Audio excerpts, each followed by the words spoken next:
I'm going to start right away with this article from the New Republic that we did cover, but this is important context. When I scroll down, I want to see if they kept their horrifying and ridiculous statement on right-wing rage. Read this. It says, it would be understandable for Starbucks to suddenly grow wary of overt pride displays, considering how bad right-wing rage has become. Target stores in 5 different states received bomb threats over the weekend and had to be evacuated. Liars. But there had been no such fury directed at Starbucks. Now, hold on there a minute. The New Republic is outright lying. Yep. The bomb threats came from left-wingers who were upset that Target pulled their Pride merchandise. We have this story from, I believe, we have Daily Wire first. Multiple Target stores across U.S. hit with bomb threats for, quote, betraying the LGBTQ plus community, according to a report. And if you don't trust the Daily Wire, let me bring up the Washington Post, who reports the exact same thing. News outlets in Vermont, New Hampshire, and New York received the same threatening email Saturday, according to South Burlington Police Chief Sean Burke. The message, which accused Target of betraying the LGBTQ community, named a store in South Burlington, Vermont, and ones in Plattsburgh, New York, and in Keene and West Lebanon, New Hampshire.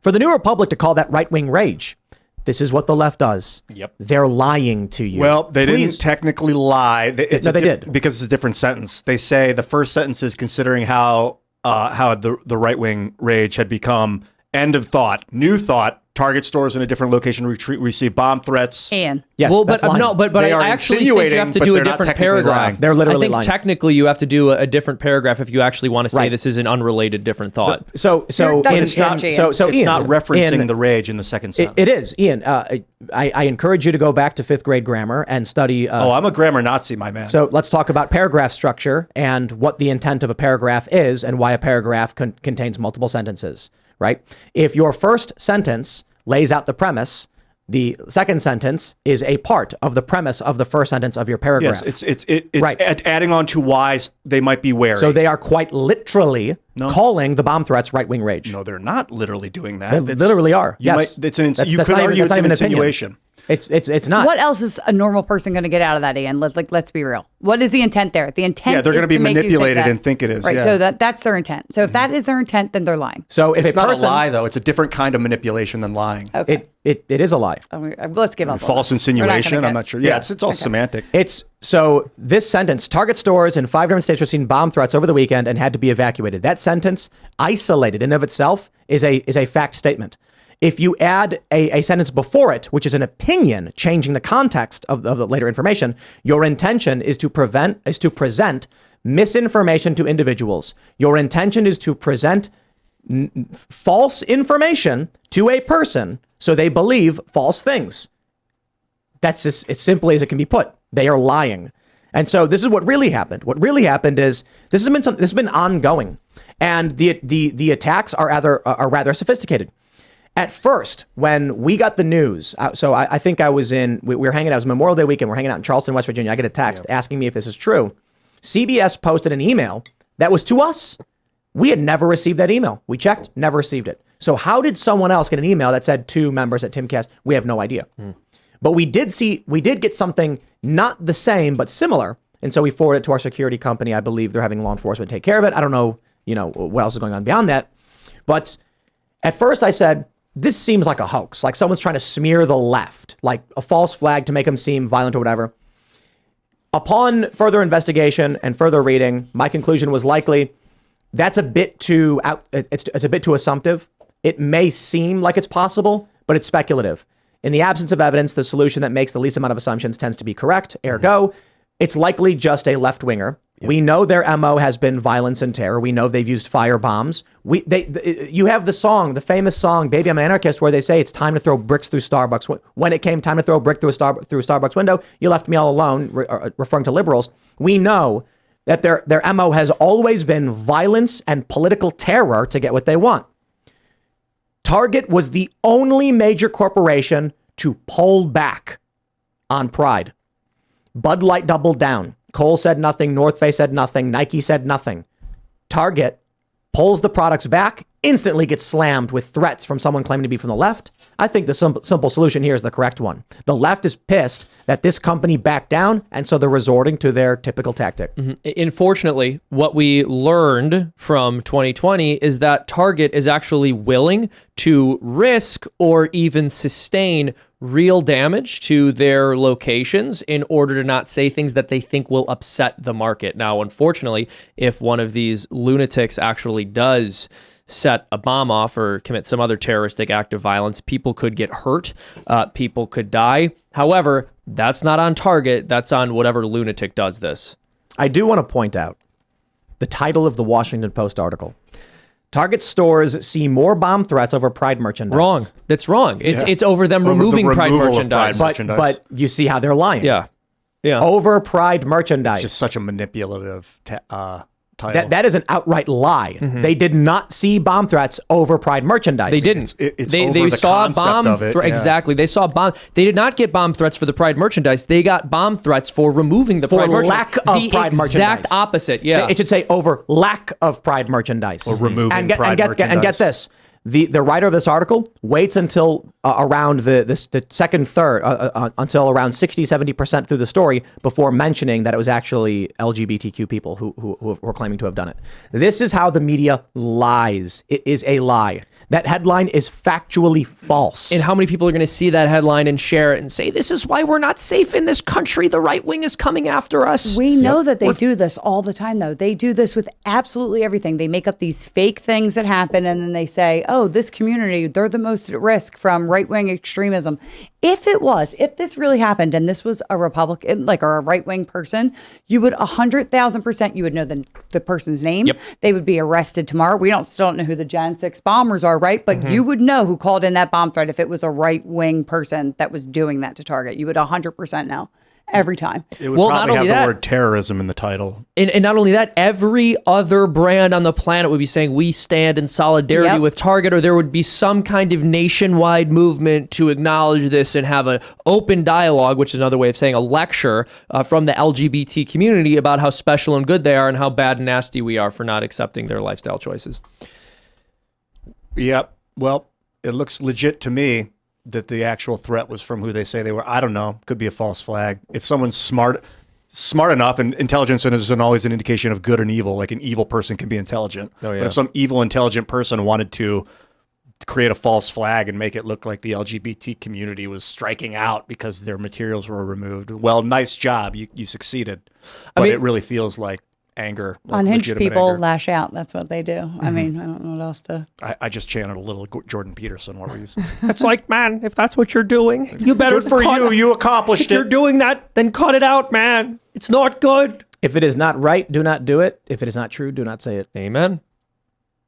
But This is where we're at. But is that true? It's true enough, and it's True fascinating. enough Shabbat pressure? But look, the article from the New Republic. This was about Starbucks backtracking. If we start seeing Starbucks get similar treatment, we'll know exactly what's going on. Far left extremists. This is their MO. This is what they do. I think that the fervor has petered out on this now. This Pride Month, it lasted a couple of weeks. People know they don't need to push it so hard. Like the real people that care about the health and safety of people in different marginalized communities don't want to put their marginalized community out front and center because it gets stones thrown. You don't want that. So I think that it's the activists that have been trying to create some sort of political movement that are getting their metaphorical behinds whooped and getting kicked out of the White House, banned from the White House. Like, you don't need to. It's one thing to be accepted. It's another thing to try and change society to fit your worldview. That's not where we're. I feel like you're giving people a lot of credit because most of the people that I know, with the exception of a few, they don't just want to be accepted and tolerated. They want to be celebrated. They want to have a leg up over the general population. Yep. They want more benefits. They feel like they've been entitled to it. Like I heard somebody say on like my Twitter the other day, like this flag represents all the people who died to sacrifice so that we could fly. I'm like, who died? Like who was out there dying? Like we would have known their name, just like George Floyd, right? We would have known every detail about them if they actually died for the LGBT flag. Stop, right? But the masses They are sick and indoctrinated, and they believe this stuff. This isn't just activists. This is like crazy people talking to each other with a reinforcement mechanism going over and over and over again. I used to think that it was like puppets. It's not. It's sick people like saying, oh, I want it easy too, or I want some benefit of being some victim. And they live in some echo chamber that keeps growing because there's obviously benefits about being a victim. And so that's what's happening. Like, it's not like these activists pulling strings. They're just capitalizing off of the psychosis of the masses. But I think it's about the critical mass in this country. Most people didn't care and refused to engage. So what happens? Anybody who wants to run amok runs amok. Yep. These big corporations, yes, ESG plays a role, and I've been saying this for a while. It's not just that; it's that they think it makes sense. It makes money for them. So let's consider this for Starbucks. How does it come to the point where they're like, take this stuff down? Simple. There was probably a marketing meeting where they were like, what's going on with this Bud Light thing? This is kind of worrying.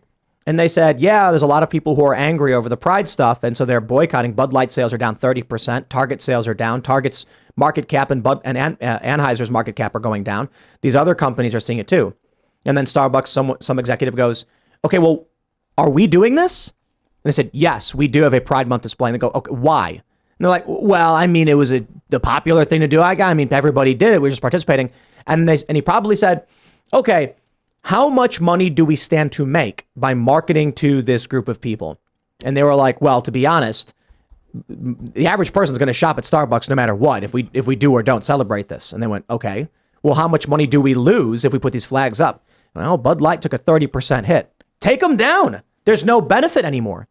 When no one cared, there was no risk. And they said, maybe we'll bump our sales by 4%. Now that the risk is 30+%, they're saying there's no reward.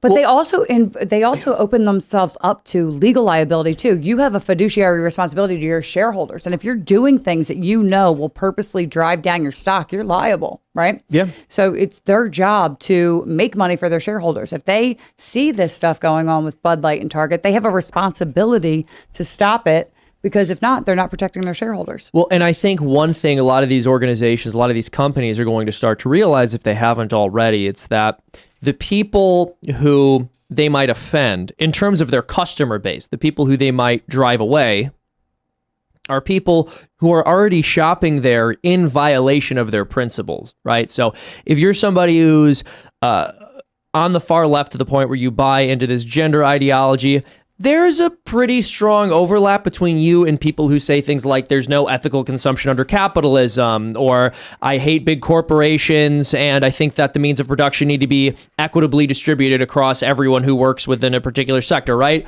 So my point is, people who are on the far left, who are patronizing corporate America, are already purchasing in violation of their principles.